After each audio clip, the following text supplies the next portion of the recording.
നിക്ഷേപകർക്കെതിരെ ഭീഷണിയുമായി കോൺഗ്രസ് നേതാവ്. കോൺഗ്രസ് ഭരിച്ചിരുന്ന തൃശൂർ ഇരിങ്ങാലക്കുട ITU ബാങ്കിലെ സാമ്പത്തിക ക്രമക്കേട് വിഷയത്തിലാണ് കോൺഗ്രസ് ബ്ലോക്ക് കമ്മിറ്റി പ്രസിഡന്റ് ഭീഷണി മുഴക്കിയത്. ബാങ്കിൽ സാമ്പത്തിക ക്രമക്കേട് നടന്ന സമയത്ത് പ്രസിഡന്റായിരുന്ന MP ജാക്സൺ പൊതുപരിപാടിയിലെത്തിയപ്പോൾ നിക്ഷേപകരിൽ ചിലർ കൂകി വിളിച്ചിരുന്നു. ഇതേ തുടർന്നാണ് കോൺഗ്രസിന്റെ ഭീഷണി.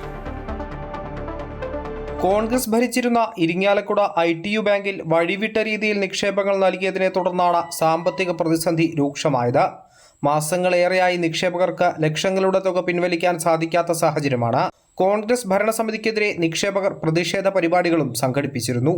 കഴിഞ്ഞ ദിവസമാണ് ബാങ്കിന്റെ മുൻ പ്രസിഡന്റും നിലവിലെ ഇരിങ്ങാലക്കുട നഗരസഭാ ചെയർപേഴ്സണുമായ MP ജാക്സൺ പങ്കെടുത്ത പൊതുപരിപാടിക്ക് നേരെ നിക്ഷേപകർ കൂകി വിളിച്ചത്. ഇതിൽ പ്രകോപിതരായി കോൺഗ്രസ് ബ്ലോക്ക് കമ്മിറ്റി നടത്തിയ വാർത്താ സമ്മേളനത്തിലാണ് ബ്ലോക്ക് കമ്മിറ്റി പ്രസിഡന്റ് സോമൻ ചിറ്റേത്ത ഭീഷണി മുഴക്കിയത്.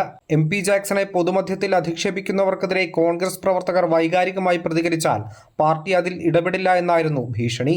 ഇതിൽ പാർട്ടി അപമാനിക്കാനോ അവഹേളിക്കാനോ പാർട്ടി നേതാക്കളെ ആവശ്യമില്ലാതെ അവഹേളിക്കാനോ വന്ന പാർട്ടി കയ്യും കെട്ടി മിണ്ടാണ്ട് ഇങ്ങനെ മൗനമായിട്ട് ഇരിക്കുന്ന ഇനി ധരിക്കേണ്ട എന്ന് മാത്രം പറയാനേ ഞങ്ങൾ ഈ യോഗം വിളിച്ചു.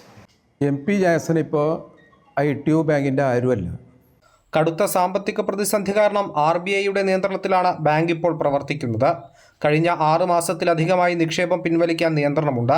ഈ നിയന്ത്രണം 1 വർഷത്തേക്ക് കൂടി നീട്ടാനാണ് സാധ്യത. ഇതോടെ നിക്ഷേപകർ ബാങ്കിലെത്തി പ്രതിഷേധിച്ചിരുന്നു. MP ജാക്സണ് ഇപ്പോൾ ബാങ്കുമായി ബന്ധമില്ലെന്ന് പറഞ്ഞ് കൈയൊഴിയാനാണ് കോൺഗ്രസ് ശ്രമിക്കുന്നതെന്നാണ് പരാതി. അമൃത ന്യൂസ്, തൃശൂർ.